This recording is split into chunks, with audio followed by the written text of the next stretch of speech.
Gracias por su asistencia. Tengo el gusto de presentar a la maestra en ciencia Silvia María Chablé Martínez. Ella es egresada de nuestro programa de maestría.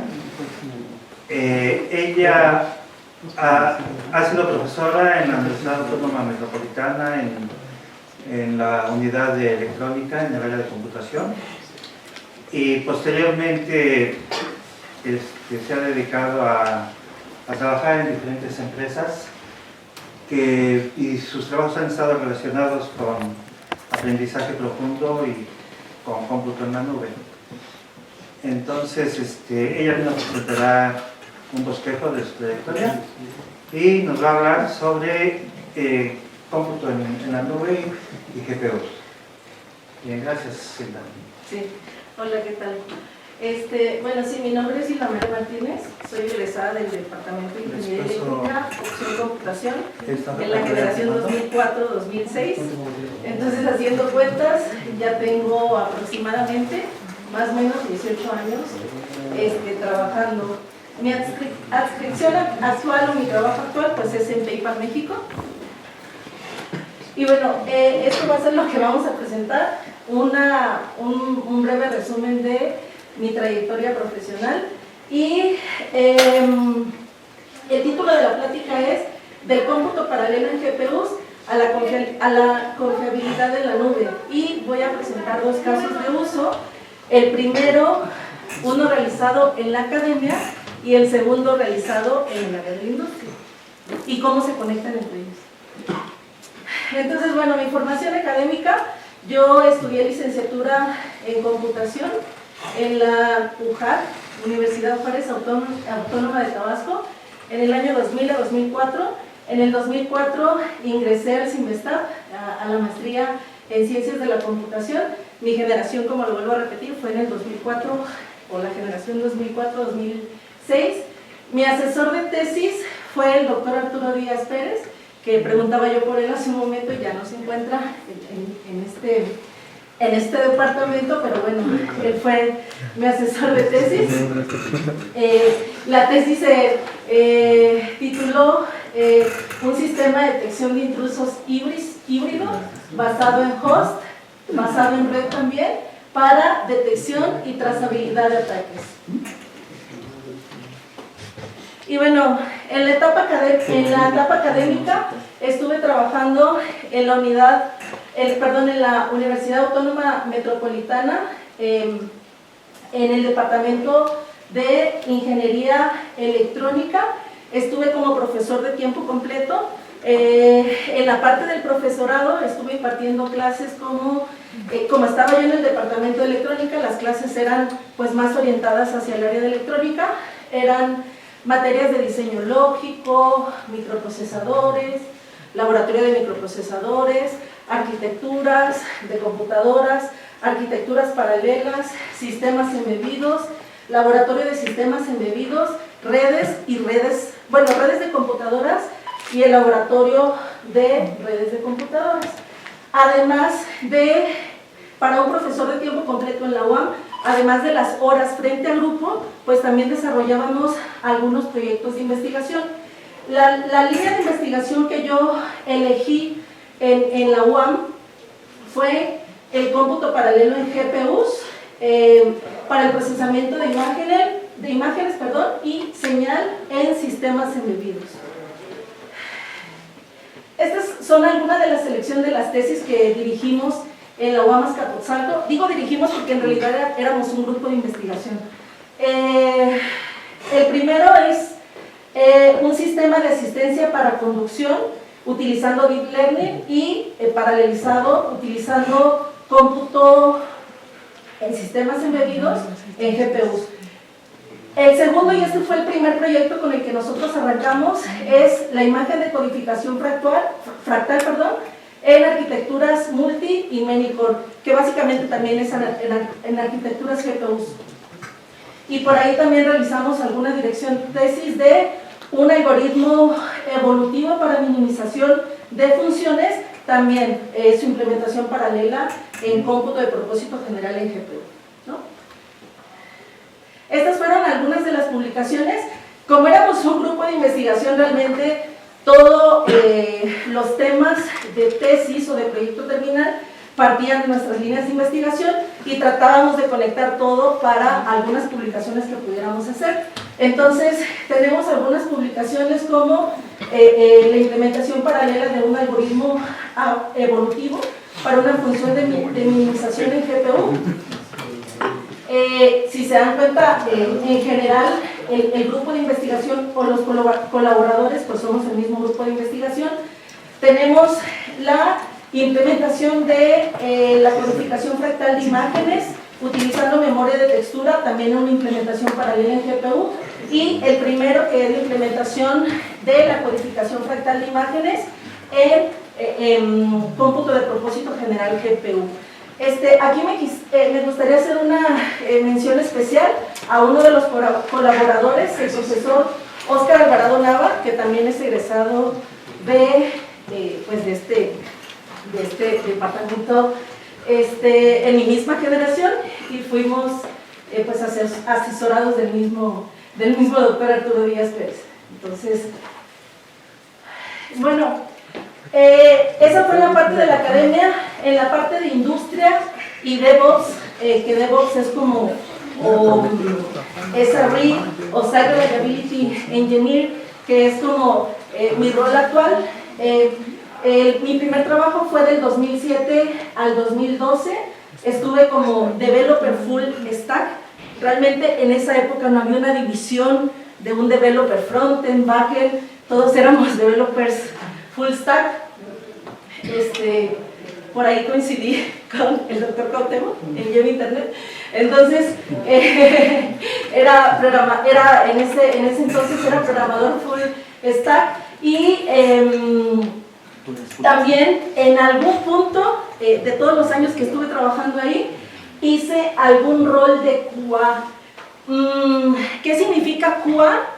¿Alguien sabe lo que significa? Los que prueban el software. Los que prueban, Quality Assurance. Entonces yo no estaba muy divertida con la idea de hacer pruebas unitarias para la aplicación. En realidad, cuando estuve en este rol, tenía yo mucho tiempo libre. Sí, porque hacer pruebas es bastante monótono, ¿no? Entonces, no estaba yo muy contenta, pero en el equipo en el que yo estaba, que era el equipo de infraestructura, en aquel tiempo, en un data center físico, necesitaban una herramienta que automatizara el despliegue de la aplicación en varios servidores. Entonces, comencé a investigar de esta herramienta, que es una herramienta de Continuous Integration, Continuous Deployment, que se llama Capistrano, y esta es una herramienta de automatización de despliegues, está escrita en Ruby, y lo que hace es poder desplegar una versión específica de tu aplicación y que este despliegue pueda ser repetible en diferentes instancias.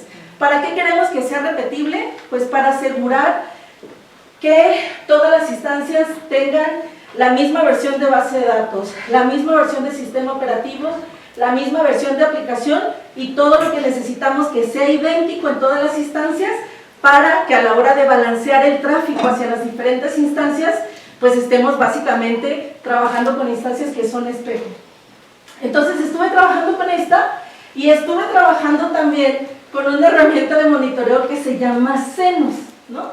Entonces hacía yo ahí algunos pininos de monitoreo para capturar algunas métricas como latencia, availability, y algunas métricas que nos ayudaran a medir como la salud de nuestra aplicación, ¿no?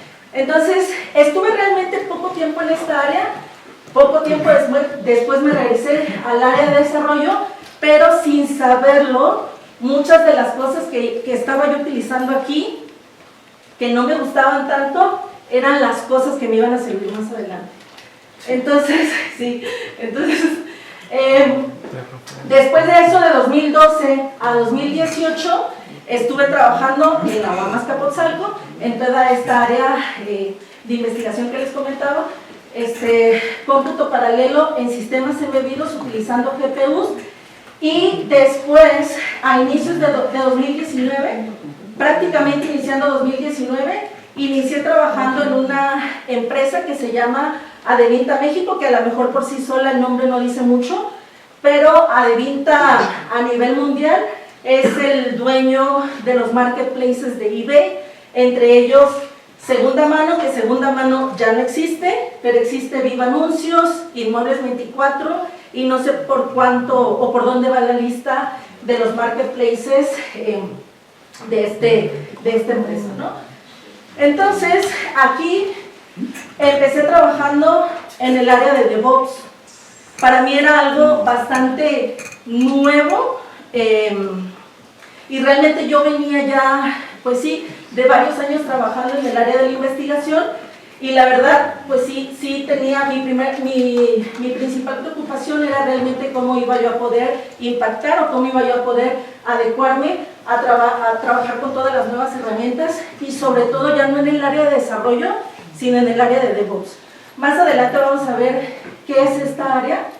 Y bueno, de las cosas que estuve trabajando en DevOps, pues es infraestructura como código, que todos estos términos ya tienen mucho que ver con todo el despliegue o toda la infraestructura que se maneja en la nube y ya no realmente en data centers físicos.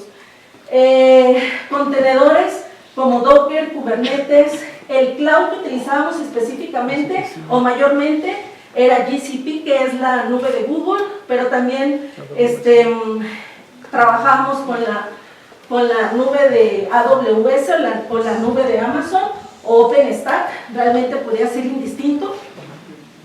Y bueno, DevOps es como, no es tanto como un rol, sino es más como una filosofía cuya base está en el GitOps, en el cual podemos utilizar herramientas como Flux, Kustomize, Argo CD. Todas estas herramientas básicamente son herramientas de Continuous Integration, Continuous Deployment.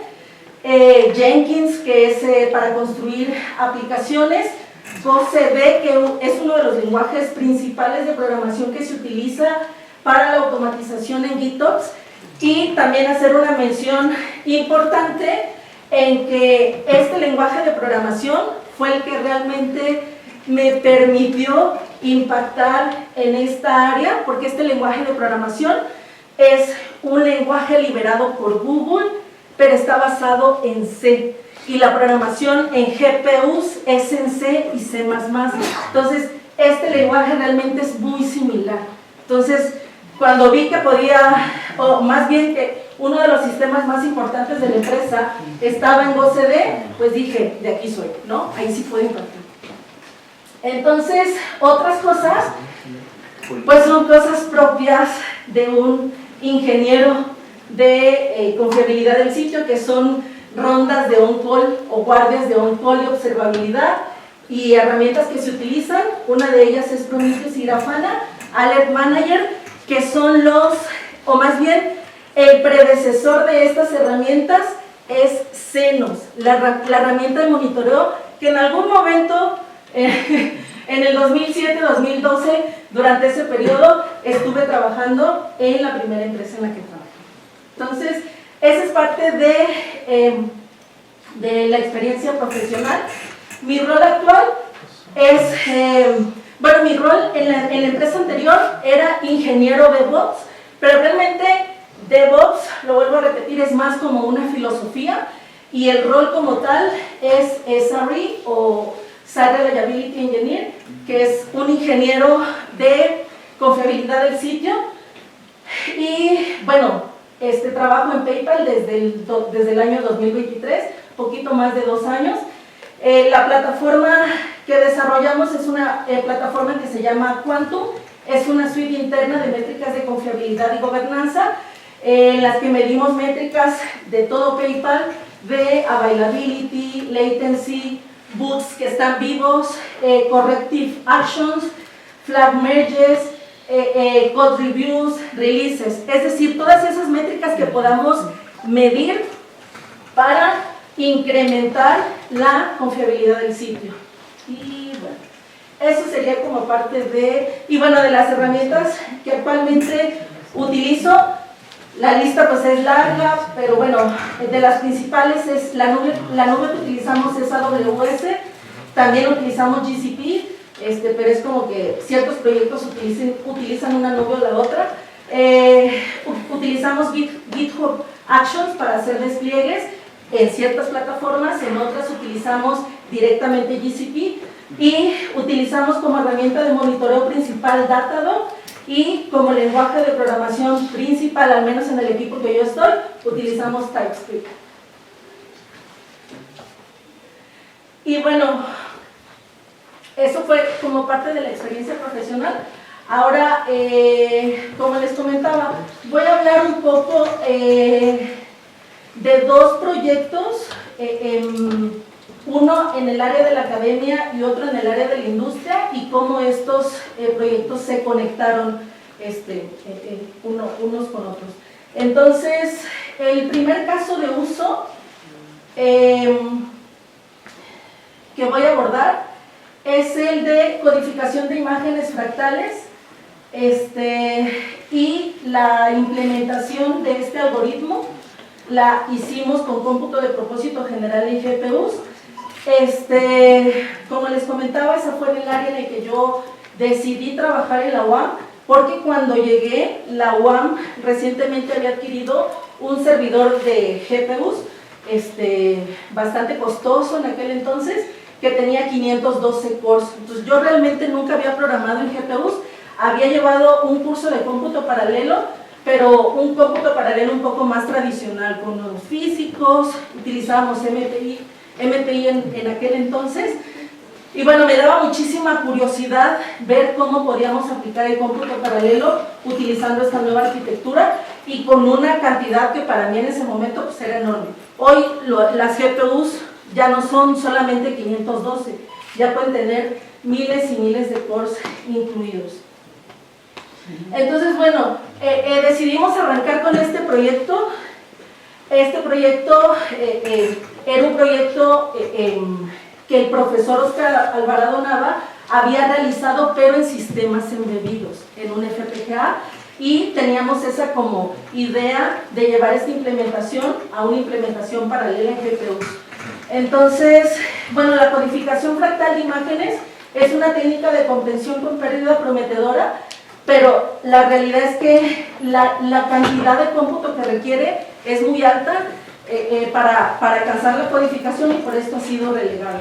Entonces, aunque el algoritmo es costoso, podemos descomponerlo en pasos altamente paralelizables. Entonces, como un overview rápido de la teoría detrás de este algoritmo es: el concepto básico detrás de esta codificación fractal es tomar una imagen W y poder expresarla como un conjunto de funciones iterables que tienen la siguiente forma, donde cada una de estas funciones describe una parte del fractal y en conjunto podemos recrear o podemos utilizarlas para recrear la imagen completa. Entonces, la forma que tienen estas funciones las llamamos funciones isométricas, y son funciones que mantienen la distancia entre los puntos, y eso significa que la imagen después de la transformación sigue siendo coherente con la imagen original. Entonces, dentro de los coeficientes tenemos algunos coeficientes de rotación y escala, tenemos coeficientes de traslación, tenemos algunos coeficientes de brillo y contraste, y estos parámetros son los que conforman los códigos fractales. Entonces, el algoritmo básicamente lo que hace es que toma una imagen y la divide en bloques rango, y también hace una división de bloques dominio.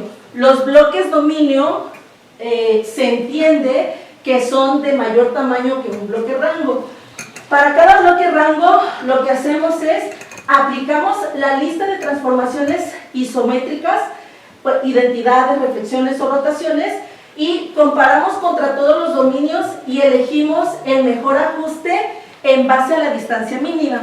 La distancia mínima para este algoritmo la calculamos con una distancia de mínimos cuadrados.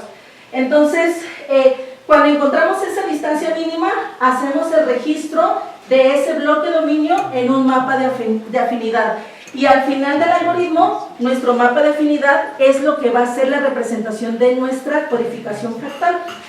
Entonces, el barrido exhaustivo y simetrías implican alta complejidad, pero es altamente paralelizable. A continuación vamos a hacer como un análisis de la cantidad de operaciones que necesitamos y por qué este algoritmo pues es altamente costoso. Entonces, aquí hay como un pseudocódigo del algoritmo. Vamos a comenzar recorriendo la imagen para extraer todos los bloques dominio, y para cada uno de los bloques dominio vamos a sacar todos los bloques rango. Los bloques rango, vuelvo a repetir, son de menor tamaño que un bloque dominio, y eso significa que por cada bloque rango vamos a ir tomando, por cada bloque dominio vamos a ir tomando bloques y bloques rango, y vamos a ir aplicando la lista de transformaciones isométricas. Vamos a calcular la distancia y vamos a sacar para ese bloque dominio cuál de todos los bloques rangos que ya sacamos del total de nuestra imagen es el que tiene la menor distancia. Y cuando hayamos obtenido ese elemento, lo almacenamos en nuestro mapa de afinidad. Entonces aquí está un poquito más gráfico. Tenemos un bloque dominio. Obviamente nuestro algoritmo, cuando comenzamos nuestro ciclo, empezamos un bloque dominio contra todos los bloques rango. Si podemos ver, el bloque rango va a ser de menor tamaño, y por cada bloque dominio tenemos que hacer todas las comparaciones con todos los bloques rango. Entonces, si consideramos, por ejemplo, esta imagen Lena con una resolución de 2 a la 9 por 2 a la 9, particionada en 2 a la 14, bloques rango de 2 por 2 a la 2 píxeles, pues realmente tenemos una gran cantidad de operaciones que tenemos que realizar, ¿no? Entonces, las transformaciones isométricas que nosotros utilizamos, aquí tenemos la lista, es identidad, reflexión ortogonal respecto al eje medio vertical, reflexión ortogonal respecto al eje medio horizontal, reflexión ortogonal respecto a la primera diagonal, respecto a la segunda diagonal, y una serie de rotaciones. Entonces al final tenemos 2 a la 14 por 2 a la 8 por 2 a la 12, tenemos 2 a la 34 comparaciones, que es un montón de operaciones, ¿no? Entonces, ya teníamos el problema que queríamos paralelizar, y ahora estábamos como iniciando, porque les comento que este fue como el primer proyecto que realizamos como parte del área de investigación en la UAM, y ahora necesitamos estudiar un poco la arquitectura para ver si se adecuaba o no al problema. Entonces, realmente se adecuaba bastante bien. Una de los principios de las GPUs es que se adapta muy bien para aquellos problemas de paralelismo que son Single Instruction Multiple Data. Eso significa que la misma operación la queremos replicar en un conjunto de datos, demasiado grande. Digo demasiado y demasiado grande pues para que esto valga la pena, si no pues no tendría sentido. Entonces, sí, ya teníamos la arquitectura, teníamos 512 cores, como les comento, era un servidor que teníamos en la UAM, y sabíamos que también el modelo de programación se adecuaba a nuestro problema, y ya no nos quedaba más que pues dividir. Y el análisis realmente era bastante sencillo. O sea, si vemos el problema realmente, vemos que un bloque dominio contra la comparación de todos sus bloques rango, pues son operaciones, las operaciones de cada bloque dominio pues son independientes. Entonces realmente el análisis era bastante simple. Entonces, lo que comentamos aquí, la comparación de un bloque dominio contra todos los rangos y sus transformaciones es independiente de los demás. Entonces, la estrategia propuesta fue agendar tantos hilos como bloques dominio tengamos en la imagen particionada. Entonces, cada hilo aplica transformaciones, compara y registra el mejor resultado o el bloque rango que tenga la menor distancia para almacenar en el mapa de afinidad. Y bueno, este es el algoritmo secuencial que ya habíamos visto. Tenemos un ciclo doble, un ciclo doble. El primero para recorrer todos los bloques dominio y el ciclo interno para recorrer todos los bloques rango, aplicar la lista de transformaciones isométricas, calcular la distancia y almacenar, aquella con menor distancia en nuestro mapa de afinidad. Entonces, el algoritmo o el bloque paralelo, que en este caso vamos a llamar kernel, que es el bloque paralelo que vamos a enviar a cada uno de los hilos en la GPU, pues realmente ya solo tenemos el ciclo interno, porque cada uno de estos bloques dominio, o vamos a crear un hilo para cada uno de los bloques dominio, ¿no? Entonces realmente la implementación paralela pues también era bastante transparente. Entonces, las características del sistema que probamos es una GPU que es una Tesla M2090 de 512 cores, una RAM de 24 GB, el sistema operativo era Windows Multipoint Server, pero bueno, teníamos sistema operativo Linux también. Y teníamos también estas son las características ya del servidor de GPUs.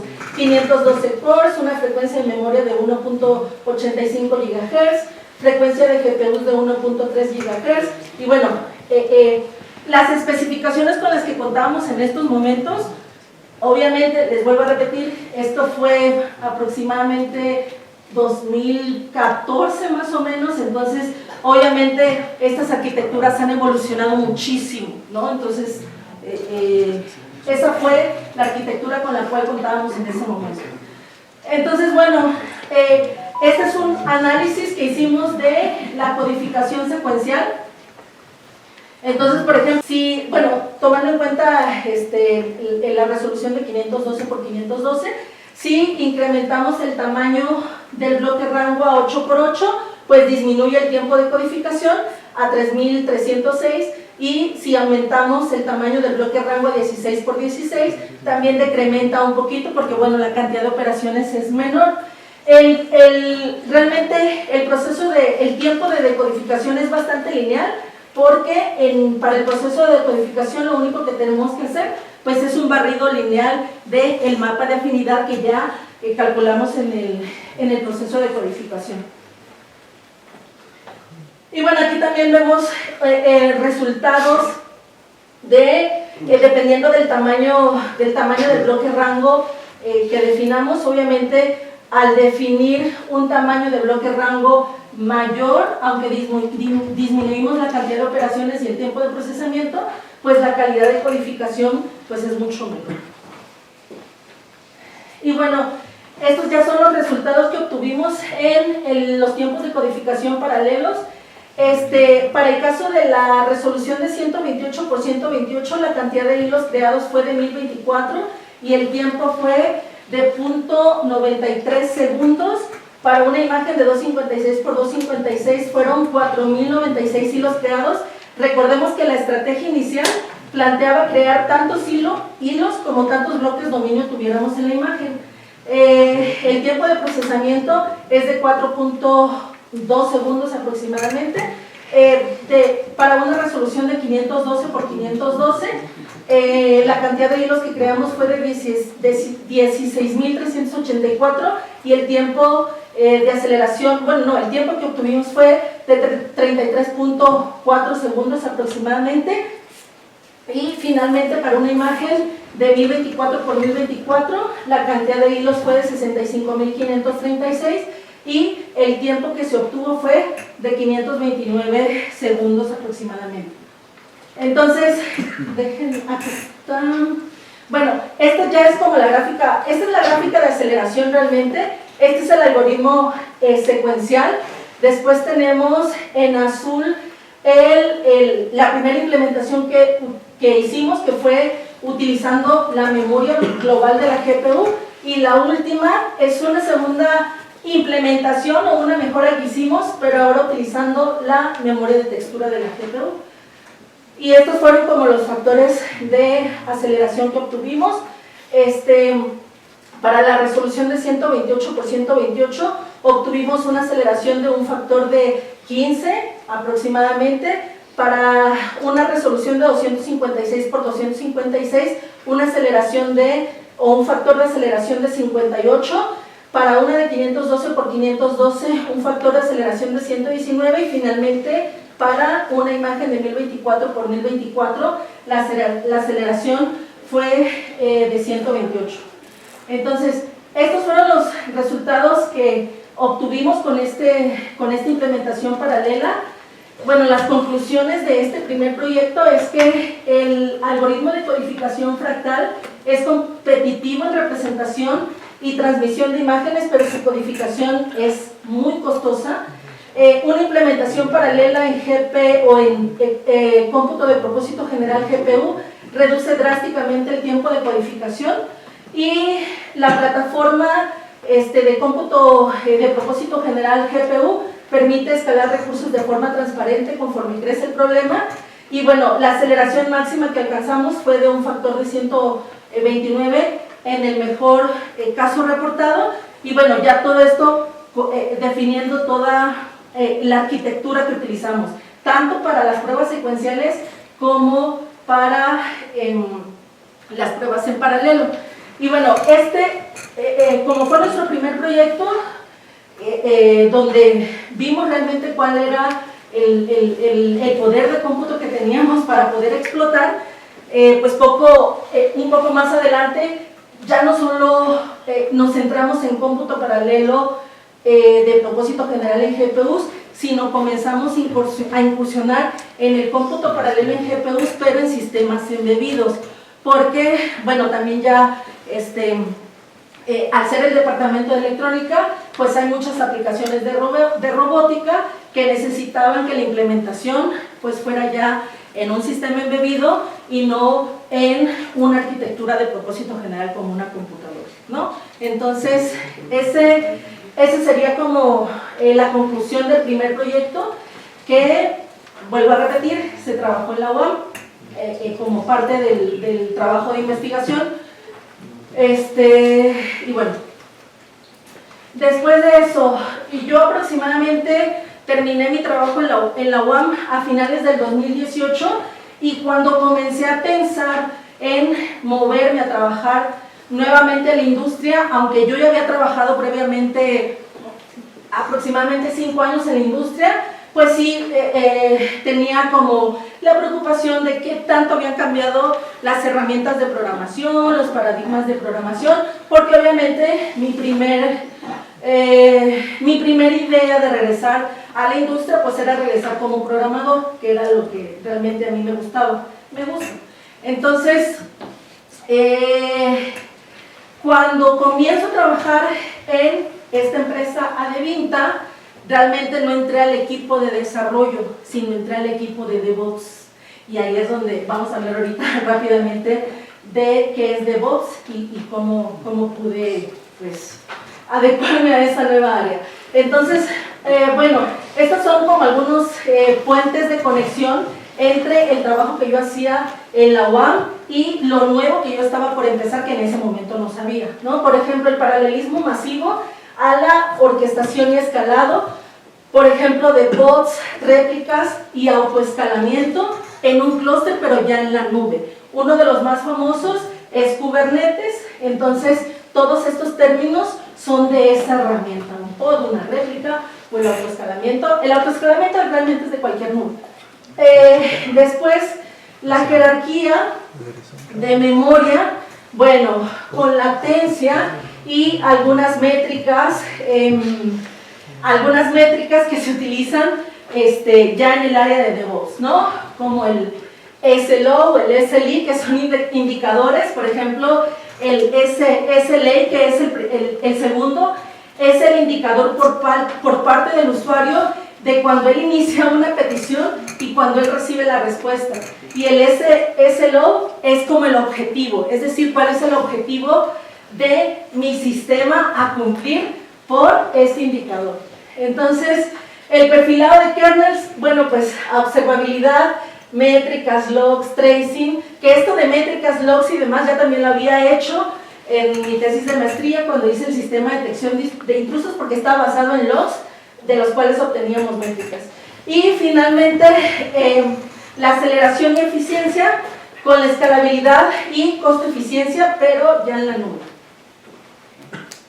Entonces, bueno, ¿qué es DevOps? ¿Y por qué pensaba tanto realmente si yo podía trabajar en esta área? El objetivo de esta filosofía, el objetivo principal, es entregar valor rápido, con calidad y confiabilidad.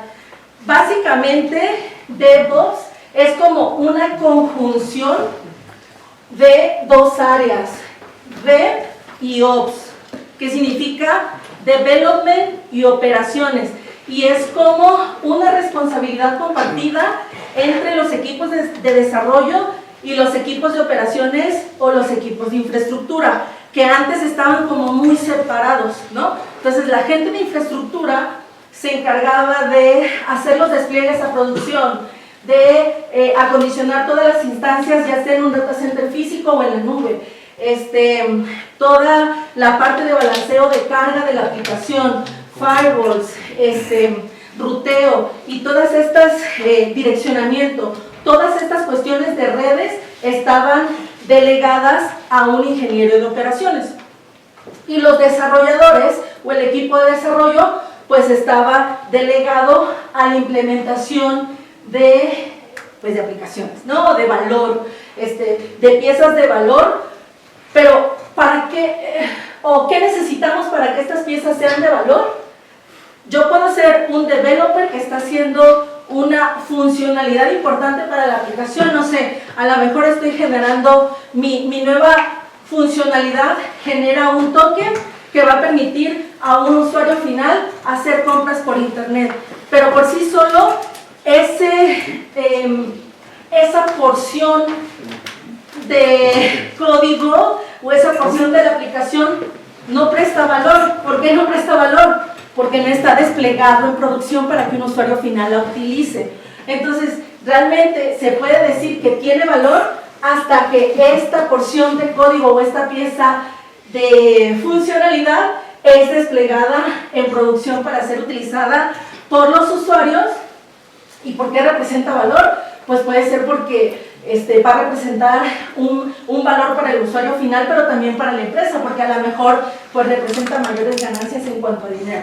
Entonces, el objetivo de DevOps es acelerar este proceso de entrega de valor, es decir, llevar una pieza del área de desarrollo lo más rápido que se pueda a el stage de producción. ¿Y qué necesitamos hacer para poder lograr esto? Porque además no podemos perder calidad y confiabilidad en el camino, porque estamos hablando ya de un ambiente productivo. Entonces no podemos, por hacerlo rápido, poner una pieza en producción que no tenga calidad o que no sea confiable y que no cumpla con la lista de métricas de las cuales ya hemos hablado, ¿no? Como availability, latency y demás. Entonces, aquí es donde viene la colaboración entre las dos áreas, porque dice automatizar la construcción de esas porciones de valor, probarlas y desplegarlas, ¿no? Y aquí en automatizar es donde yo decía, pues a lo mejor ahí sí puedo, porque ¿con qué se hacen las automatizaciones? Pues con un lenguaje de programación claramente, ¿no? Y la mejora continua y responsabilidad compartida entre el equipo de desarrollo y los equipos de operaciones, ¿no? No decir, pues yo solamente estoy en el área de desarrollo, hago mi porción de código y la aviento a que sea desplegada con el proceso que ha definido el equipo de infraestructura, porque probablemente en ese proceso pues haya muchísimas fallas, ¿no? Entonces por eso es como una responsabilidad compartida. Entonces, Continuous Integration, Continuous Deployment son como los procesos para desplegar o para llevar toda esta porción de producto ya a un ambiente productivo. La primera, que es la integración continua, es compilar la aplicación para generar una nueva versión, las pruebas, que son pruebas unitarias y de integración, que esta es la parte de QA que les comentaba muy al principio, y bueno, el análisis estático para poder ir desplegando cada uno, o más bien estas porciones en cada uno de los stages que tenemos definidos. Puede ser un ambiente de desarrollo el primero, después puede ser un ambiente de staging y al final tenemos un ambiente de producción. Y el segundo, o la segunda porción, que es el continuous deployment o el despliegue continuo, es decir, que hacemos despliegues automáticos con artefactos que sean inmutables, que era un poco de la herramienta Capistrano de la cual les hablaba yo un poco al principio, que es poder hacer el acondicionamiento o el despliegue de una aplicación de forma repetible, para que todas las instancias a las cuales yo voy a desplegar mi servicio o mi microservicio pues sean como un espejo el uno del otro, y a la hora de balancear tráfico pues no importa a cuál de las instancias se vaya. ¿Por qué? Porque todas son idénticas, ¿no? Entonces, la base o la filosofía de DevOps se basa en algo que se llama GitOps, que es y por qué se utiliza. Realmente GitOps es poder versionar el estado deseado, poder hacer cambios vía pull request y que esto sea auditable. ¿Y por qué es auditable? Porque teniéndolo versionado, pues obviamente tenemos un histórico de todos los cambios y además tenemos trabajo colaborativo. Entonces, y bueno, y podríamos pensar, ¿y qué es lo que vamos a versionar en Git? ¿No? Porque si vamos a utilizar Git o un versionador, lo primero que se nos vendría a la mente es que lo que vamos a versionar pues es código.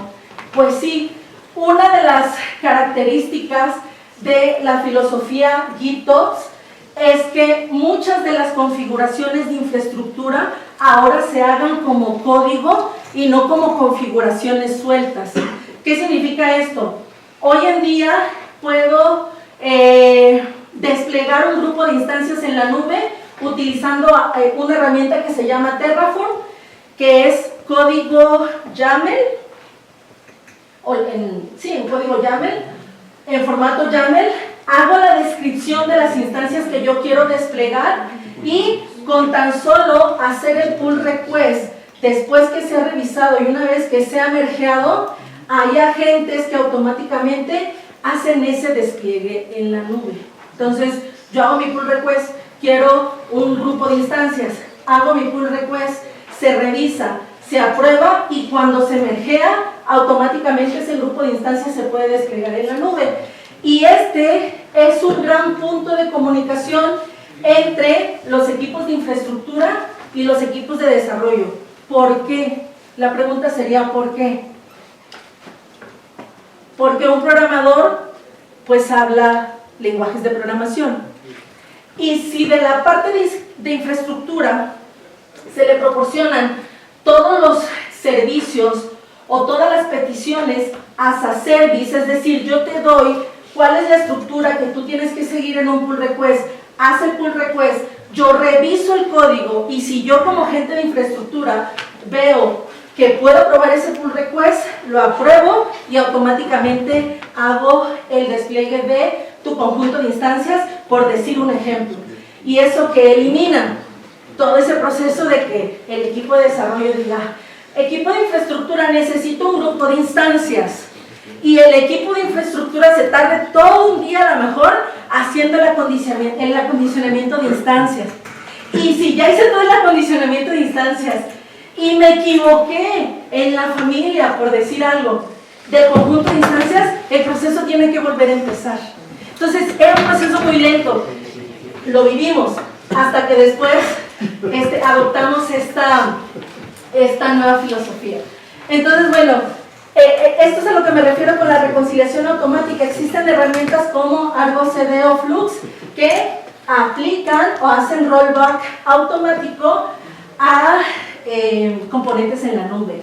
Argo CD y Flux realmente se utilizan para microservicios o para la aplicación de Kubernetes, básicamente.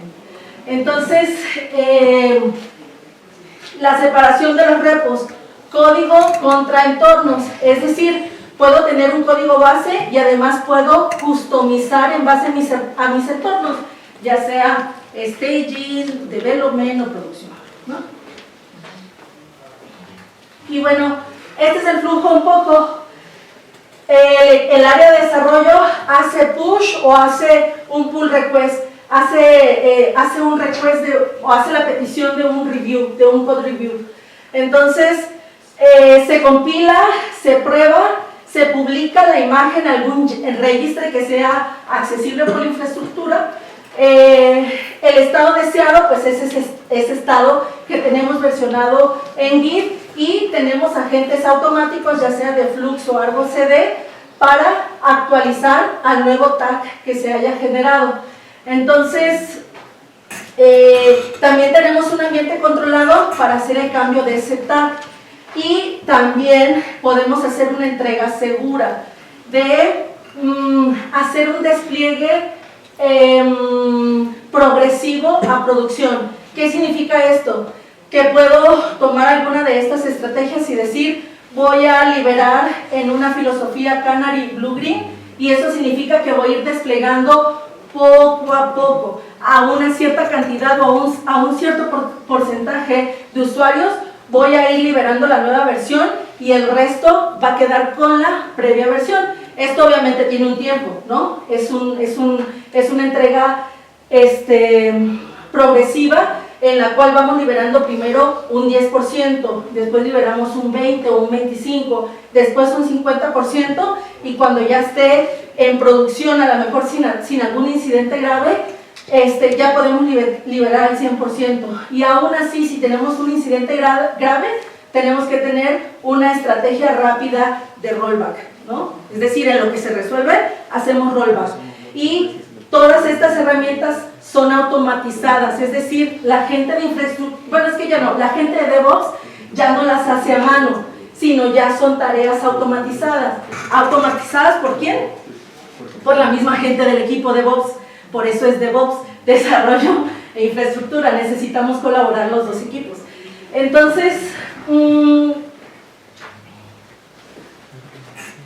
y bueno, este es como el caso de uso en el que yo estuve trabajando, que es el proceso de despliegue de un conjunto de instancias en la nube, específicamente en la nube de Google, en GCP, y lo que hacemos es que definimos un template para el conjunto de instancias que vamos a desplegar.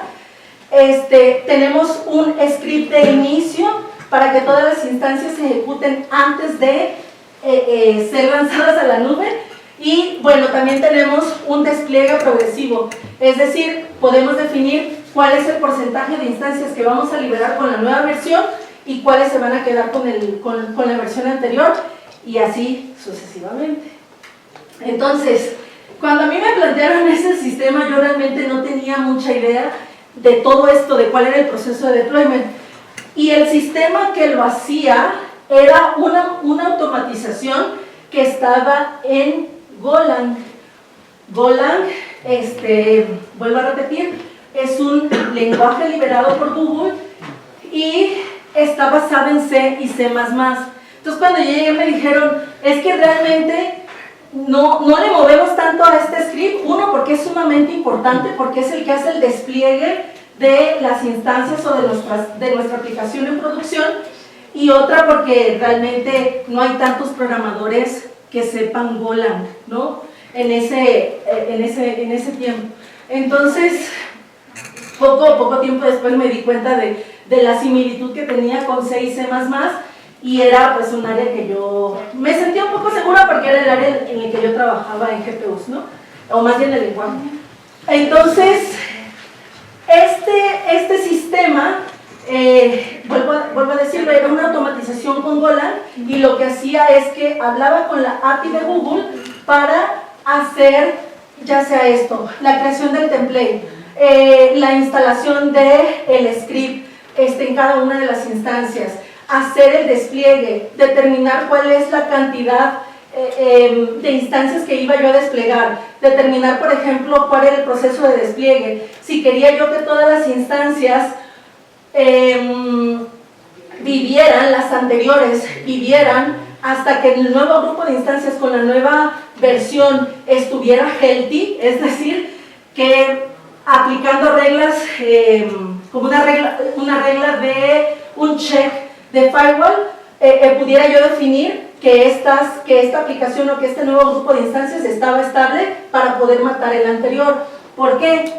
Tengo que cuidar todos estos detalles porque este conjunto de instancias es una pieza ya productiva, es decir, está en producción y no puedo yo llegar y matar el conjunto de instancias y esperar a que las nuevas se instancien o se instancien con la nueva versión.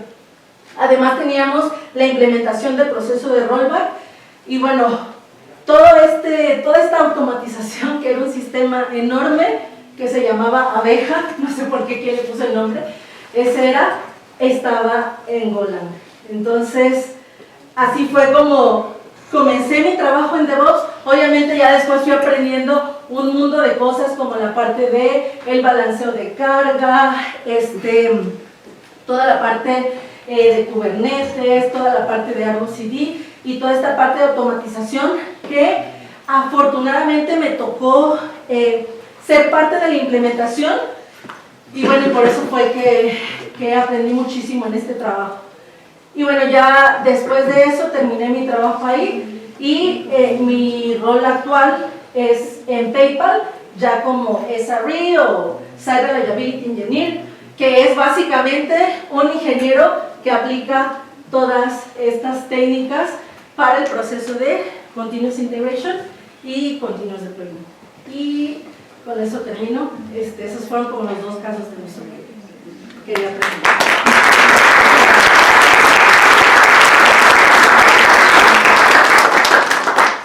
Bueno, ¿hay algunas preguntas?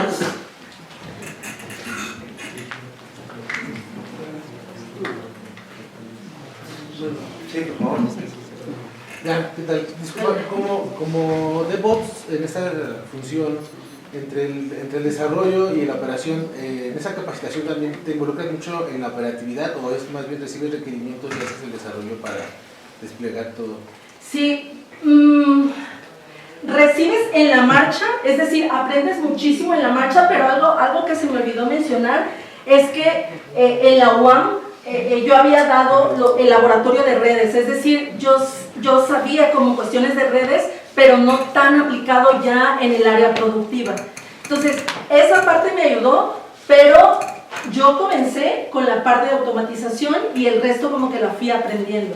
Pero sí, el paso como de desarrollo a ser un ingeniero DevOps o un Site Reliability Engineer, sí requiere esos skills. O sea, todo el área de infraestructura, aunque probablemente tú te quieras centrar en la parte de automatización, sí requiere, porque mayormente los casos de uso y los requerimientos son de infraestructura. No va a haber un requerimiento, no sé, de algún algoritmo muy complejo de,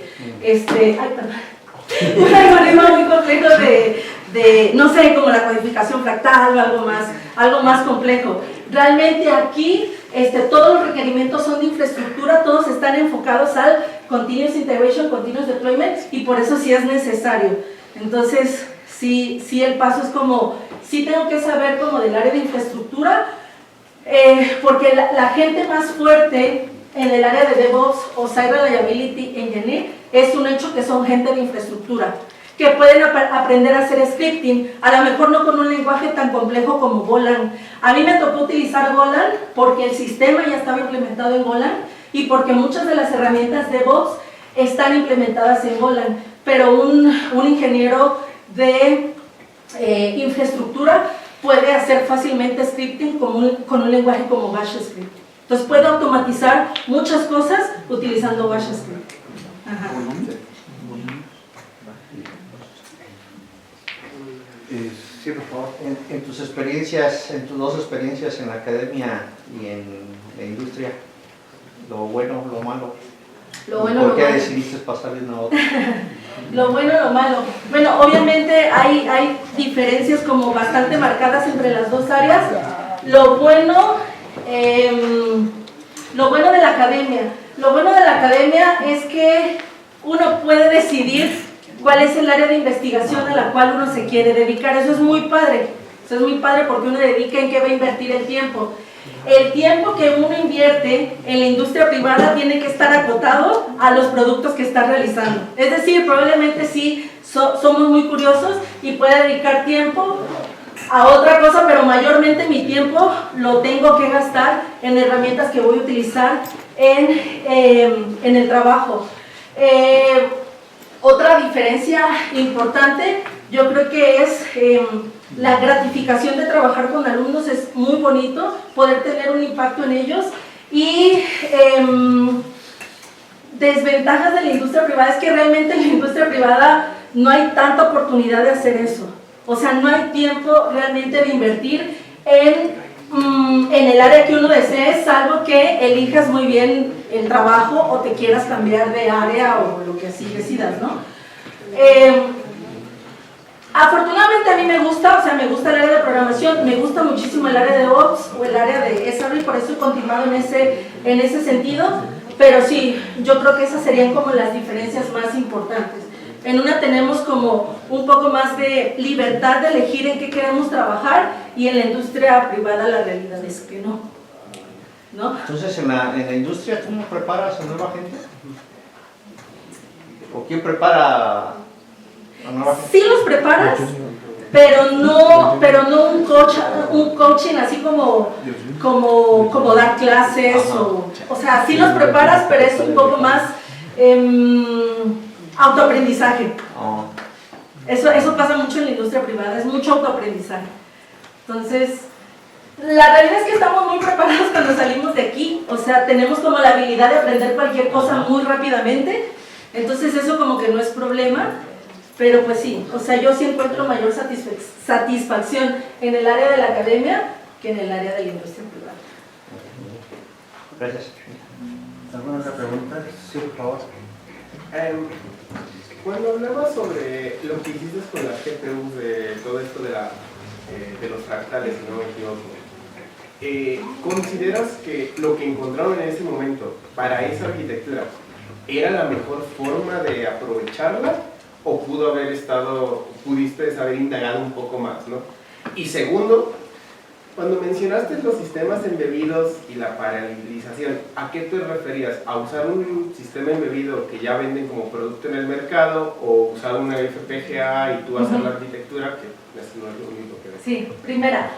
Cuando hicimos la primera aproximación o la primera implementación de la codificación fractal de imágenes, realmente la hicimos muy rápido. O sea, nos sorprendió muchísimo porque la sacamos muy rápido la implementación, y cuando empezamos a hacer la medición y conforme decidimos publicar el primer artículo,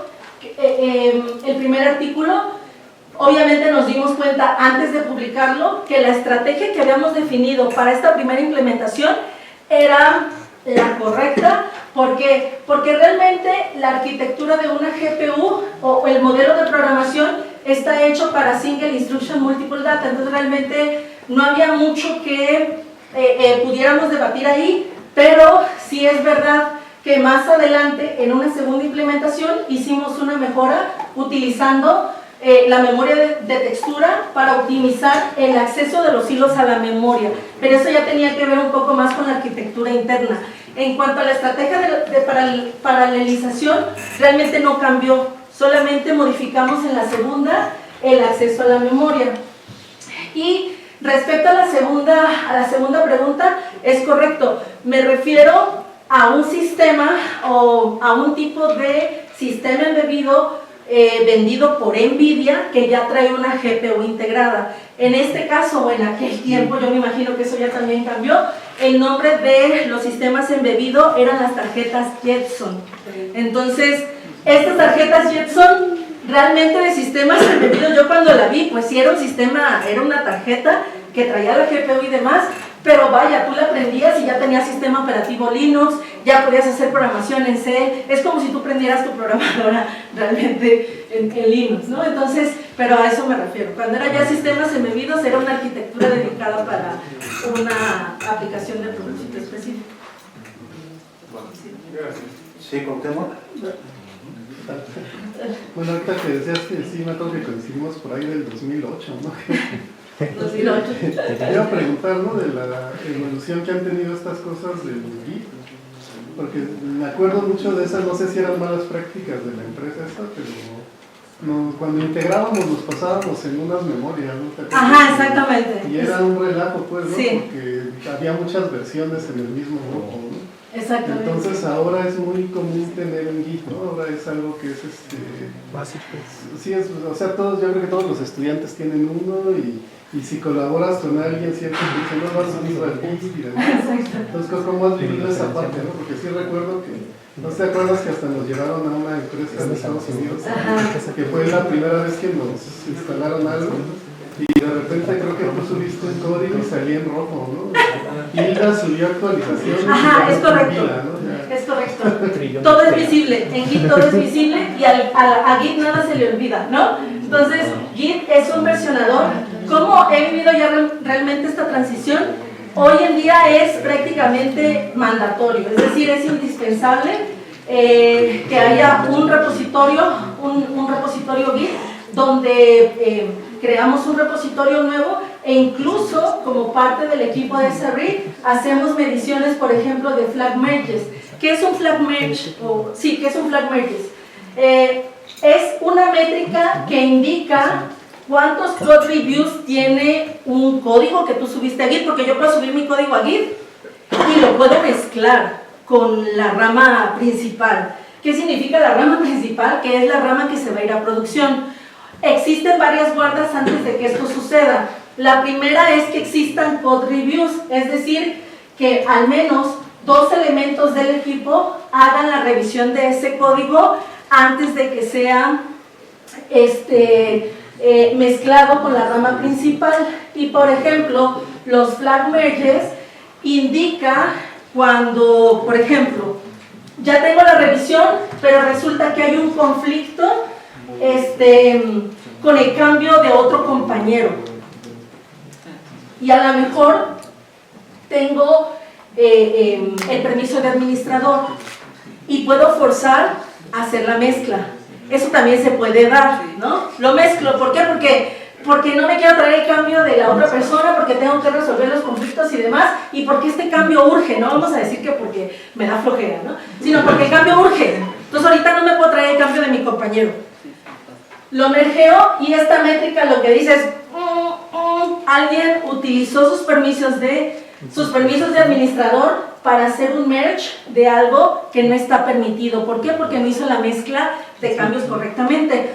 Entonces, realmente, hoy en este mundo colaborativo, la realidad es que sí, es totalmente mandatorio, pero sí, ha evolucionado muchísimo. Antes estas prácticas sí existían, pero no se llevaban al 100%, pero justamente en lugares donde queremos como minimizar el riesgo de llevar estos bloques de aplicación hacia un ambiente productivo, es algo que es prácticamente imposible pensar que no se llevaría a cabo. Pero así es mucha colaboración y muchos ojos en nuestro código, muchos ojos. Entonces eso también es un skill que tenemos que ganar, de decir, ok, yo hago mi código y creo que mi código aquí todo súper bien, y viene un developer y me dice, no, esto no lo puedes hacer de esta forma. Entonces realmente es mucha colaboración y es mucho tener como la mente abierta, porque en un code review se puede aprender también muchísimo de otro developer. Sí. ¿Alguna otra pregunta? Bueno, te referías a MPI como un elemento de la prehistoria. Sí. ¿Por qué? Perdónenme. ¿Qué es? En unas cuantas frases, ¿cuál sería la evolución de los sistemas en paralelo? Y si alguien quisiera introducirse, ¿qué vías o qué lenguajes? Ujú. ¿A qué lenguajes debe de abocarse? Sí, el lenguaje MPI, cuando lo utilizaba aquí en mi curso de cómputo paralelo, lo utilizaba para, bueno, teníamos un clúster como convencional, digámoslo así.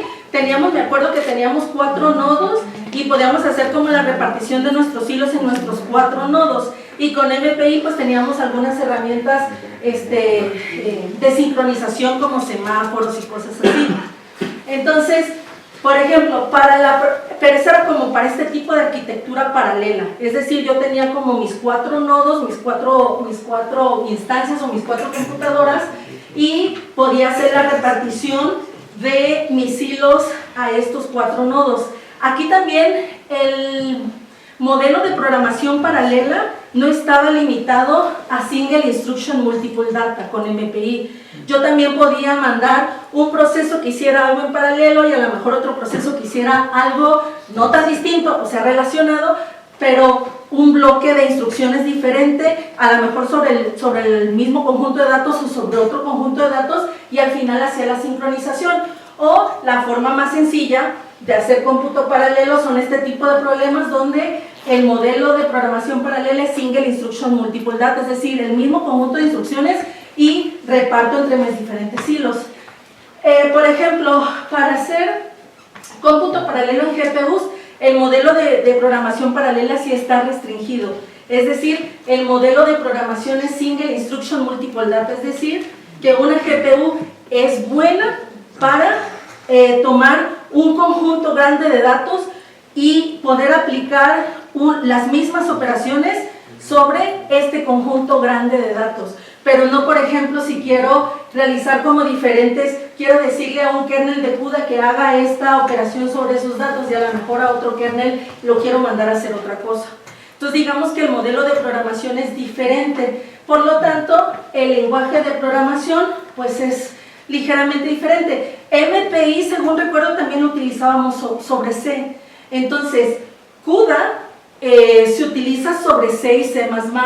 Es decir, que si tú quieres hacer cómputo paralelo en GPUs, lo único que necesitas hacer o saber es lenguaje C y lenguaje C++. Y entonces de ahí, obviamente con el conocimiento de cómputo paralelo que seguramente obtenemos de aquí, ya podemos hacer como la planeación de nuestro paralelismo. Pero en GPUs no podemos utilizar MPI, por ejemplo. Está acotado a utilizar C, C++ con CUDA, que CUDA es lo que ya hace la repartición de los kernels, pero realmente es muy parecido a C. Trabaja con apuntadores, hago la repartición. ¿Por qué trabaja con apuntadores? Eso fue algo muy interesante que vimos. ¿Por qué trabajar con apuntadores? Porque se entiende que la cantidad de datos con la que vamos a trabajar en una GPU es inmensa. Entonces por eso tenemos que trabajar con apuntadores. Porque tenemos restricción a la hora de declarar un arreglo de más de, no sé, de 1 millón de elementos y ya nos dice el compilador que no. Entonces la forma de hacerlo es con apuntadores y es como usar esos conocimientos de bajo nivel y aplicando los conocimientos de cómputo paralelo. Bueno, pues muchas gracias. Entonces le agradecemos de nuevo la...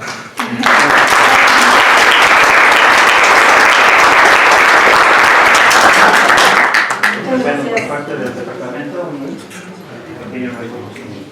Muchas gracias.